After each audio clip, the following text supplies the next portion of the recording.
సమస్య నుంచి విడిపించే యేసు యొద్దకు రావటమే నీ జీవితానికి పరిష్కారం. దేవుని నామానికి మహిమ కలుగును గాక. దావీదుకు సమస్య ఎదురైన ప్రతిసారి దావీదు దేవుడి మీద ఆధారపడుతున్నాడు. ఇక్కడ దావీదుకి ఏడ్చుటకు శక్తి లేనంత బిగ్గరగా ఏడ్చాడంట, కుంగిపోయాడు.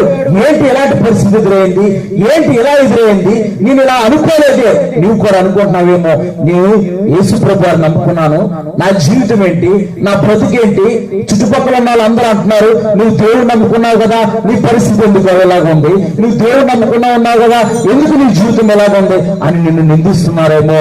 నీవు దిగులు చెందకు, భయపడకు. నీవు ఆశ్రయించింది నరుడు కాదు, ఆయన దేవుడు, ఆయన పేరు సైన్యములకు అధిపతి అయిన యెహోవా. హల్లెలూయా. నీవు మానవుని ఆశ్రయించలేదు, మానవుని నమ్ముకోలేదు.